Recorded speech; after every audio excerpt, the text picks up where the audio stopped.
on the Secondus platform. Thank you so much for joining me to this episode. So I've been talking about a topic for a while now. Since the beginning of this month, basically, I've been talking about how to know what you don't want, because from my own experience in life, I realized that we tend to think we really know what we want, but I've realized that we really don't know what we want or need. It should be the need. Now we feel we actually, oh, this is what I want. No, I know I can't. This is what I want. But to make it easier, when you know what you don't want, you know what your deal breakers are. So that's why this topic is actually on the flip side, how to know what you don't want.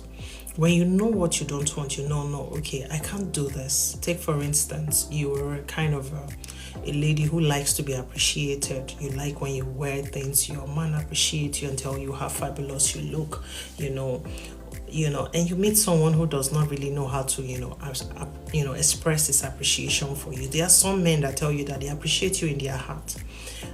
Or you're a man who likes when you wear something or you look in a certain way, you want your wife to appreciate you. And she's the type that does not understand that not just the women that are meant to be appreciated, you're also meant to extend that appreciation to the man as well. He doesn't know those things. He or she doesn't know those things. Talking about both spouse. Now, it's going to be a tough one going into that. Or you are financially oriented. You have financial intelligence. You have understanding about how to manage finance, how to run the family finance as well. And you marry someone who has no clue, just believes as the money comes, let's spend it. No, you need to know what you cannot deal with. Because as much as marriage is physical, spiritual, marriage is even much more physical. Because remember, you're going to live for this person for a very long time.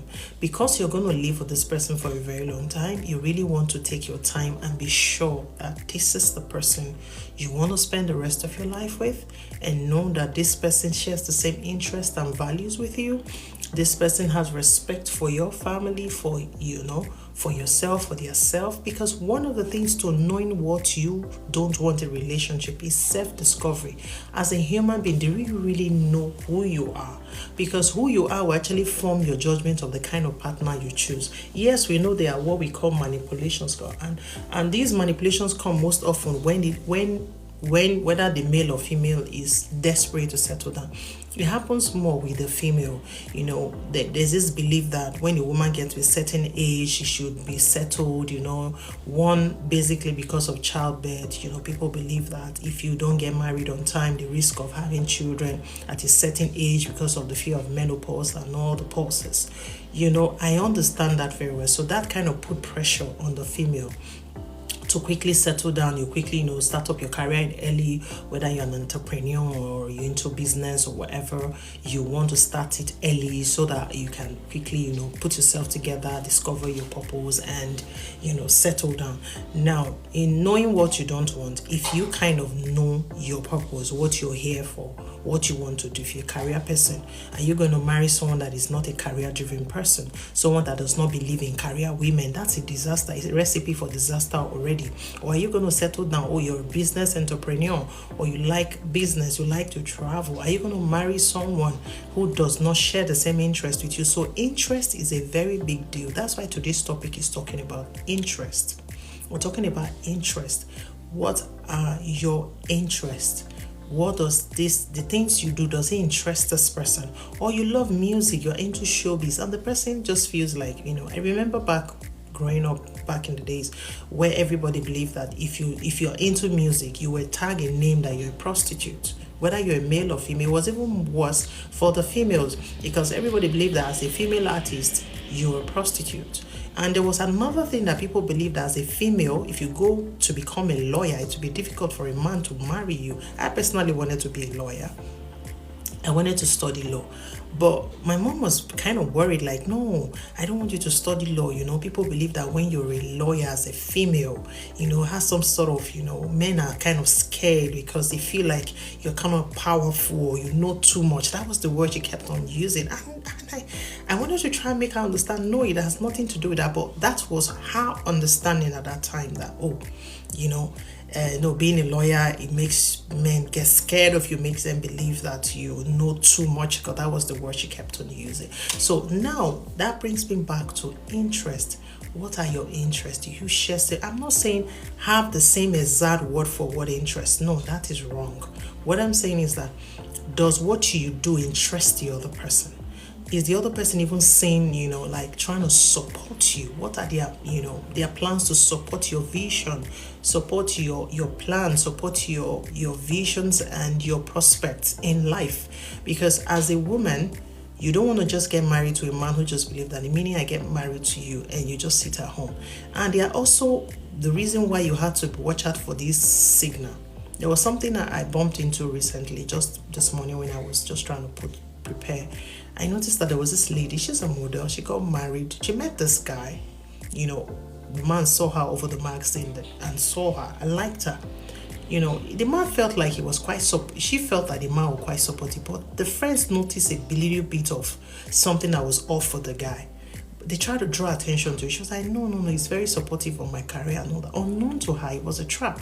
The man just wanted to support and make her believe that he was actually supporting her. And they got married to her. The very day they got married, told her, no more modeling career. I don't want my wife dressing on the wrong way, half naked and all of that. And she was like, no, you can't stop my career. This is me. This is my brand. This is my life. And now she's not between the rock and the hard place. And the guy did not stop there. He started abusing her. And what came to my mind was like, this is it. When you are in a relationship and your friends and family nudge you on something, please don't ignore that nudge. Don't ignore that. No, they're just, no. Sometimes dig deeper, because some people can actually pretend to be supportive for their selfish benefit. So supportive, what I mean, someone that is interested in what you do. Supportive that is genuine, not negative support. No, I won't say negative support. They are supporting you because of their selfish ends, because of the reason behind their support is because of what they tend to gain, what they want to achieve with supporting you. So you want to be sure that whoever you're with, or you want to choose or spend the rest of your life with, are genuinely in support of your vision, your passion. They support you. They believe, they are like your number one fan. Do you understand? That's what I mean by supportive. And you don't want to settle down with someone who constantly, abuse you. And, there are people I've counseled a lady that said she was her would-be husband at that time. They are not married anyways. The relationship had to back up after a series of counseling. And she said, the man told her he doesn't like dark-skinned girls. He likes ladies that are light. And she's dark-skinned. You saw her and you came to her and asked her out. And she said, yes, you started a relationship. Now you're in a relationship. You have made her, fall in love with you. And all you tell her is do this, do that. He told her, oh, you like light skin. She started toning and bleaching her color from a very beautiful ebony black girl to a tan, to a fair girl. And I said, why are you doing this? And she said to me, she's tired. Why did she come to me? He said the man is asking her to go do boobs, that he likes big boobs, so she should go do boobs. And she's afraid because she's never done a surgery before. And I said to her, the next time he's going to tell you to go put some beard, because he likes women that has beard, or he will ask you to do some, your bumbo. Your body should be your sole prerogative. Nobody should tell you what to do with your body. And by the time you get married to him, how much more is he going to ask from you? What are the things he's going to ask you to do? Very soon he's going to tell you that I don't like women whose father and mother is alive. You should go kill your parents. Yes, that's an extreme. Yes, I'm not saying he's going to do that, but I'm just trying to tell you that any partner that is not comfortable with the way they met you, in terms of your physique, in terms of your... Not that they are saying it because of health reasons. There are people you meet, you realize that they are overweight. And you could see that this has some sort of health implications in their life in the shortest of time. That's on a different note. Not like someone sits constantly body shame you, tell you that you have a big body, you are fat, you're ugly. They are making you believe that they are doing you a favor being with you. Trust me, nobody do you a favor being with you. On the contrary, you are both doing each other a favor being together. because it takes two to make something work. So if you come to me and I say I don't want to be friends with you, I don't want to be in a relationship with you, you cannot tell me you're doing me a favor. So why am I saying this?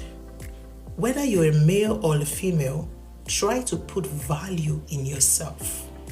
Let the support or whatever the person is asking you to change or work on in your body has more of benefit to you, not to their own benefit because of selfish reasons.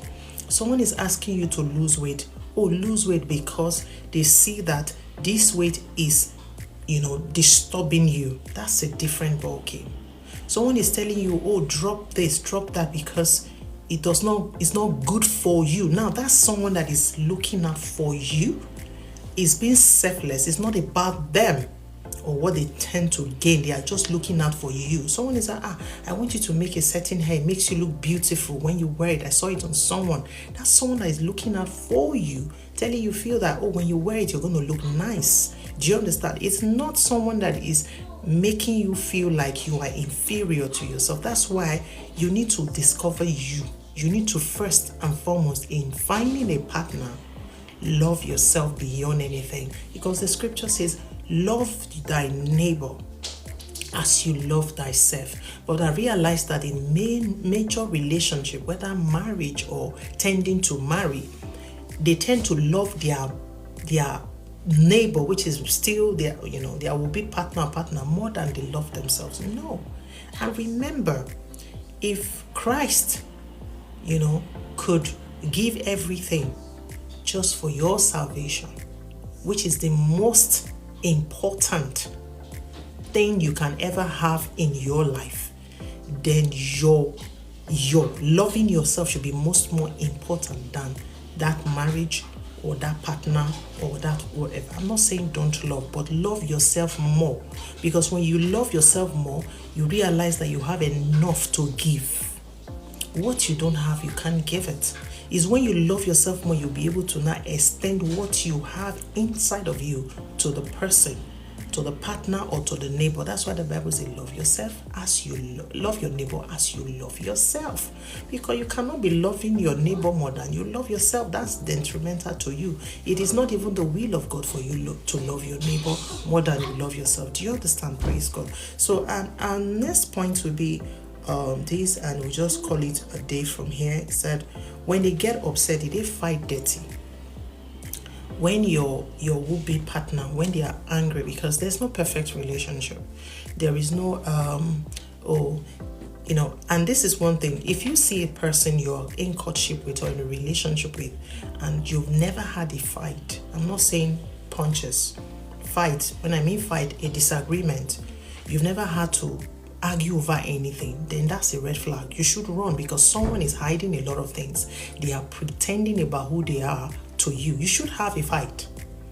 The reason is this fight is not because it's intentional fight. Because you are two different people with two different opinions and the two different way of how you see things, that's why you will certainly have a fight. When I mean fight, disagreements, you are coming from this ground, though the person is telling you, no, that's not how I see it. That's not the disagreement. How do they handle it? When it gets out of hand, did they fight dirty? When I mean fight dirty, there are people that when their partners say one to them, they say two. Then, they want to hurt you more. There's a disagreement, the person is angry, you want to make them, you're trying to force your point down their throat. Even when you know that your point is hurting them, you don't care. And when you're with a partner that constantly make you feel that, okay, I am always right, I'm always correct, you're always wrong, then that's a red flag. That's somebody who will never listen to whatever you have to say.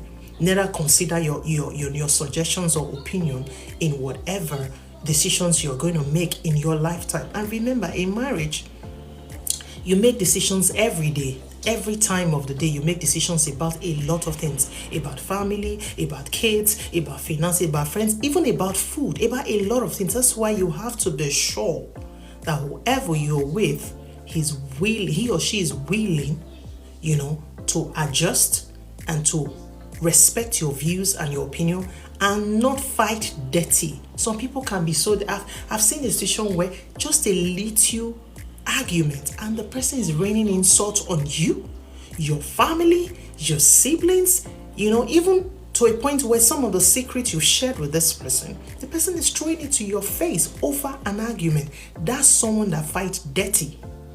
When someone fights dirty, that's a red flag. It means, one, you're not safe with them. And two, it means majorly that they are still kids. It is not by age. I've seen marriage. Now, a certain celebrity in Nigeria, I kind of love what I see. She's 10 years older than her husband. They are well known. I don't want to mention their name. People know them a lot. You know what I like about them? They respect each other. They know each other's boundaries and they don't push each other's buttons. That's someone that fight dirty. They push your button.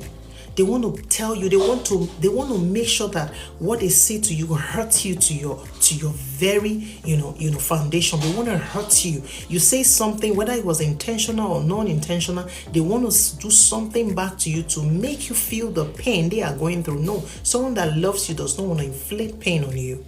And that takes me to abuse. You're in a relationship and the person tells you, I just slap you for correction. Run. That's somebody that is going to kill you one day for correction in the marriage.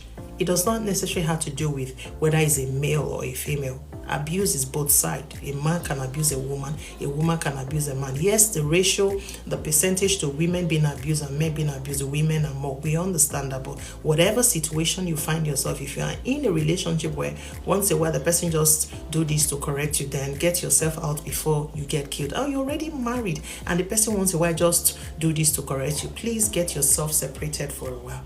Let the person go for therapy.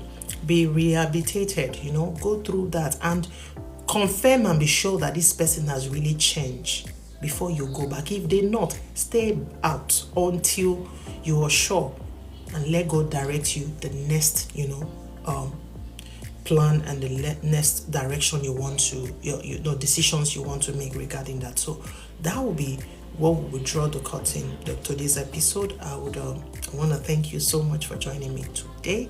I hope that today blessed you, and I hope that you understand that knowing what you don't want begins from discovering yourself, discovering your purpose, and discovering that, because when you discover yourself, you discover your purpose. You want to choose a partner that is in line with your vision, your purpose, and your passion for life. So thank you so much for joining me today. I really hope you enjoyed today's episode. Please do well to subscribe, like, share this video. If you have any questions or you want to discuss something, please leave them in the comment or send us a direct DM. And if you've not subscribed to our YouTube channel, please, it's the Second Chance platform on YouTube, on Facebook, on TikTok, on Instagram, and would appreciate you to join the family. So thank you so much for joining me today. I'll do well to see you next week at the same time, and God bless you.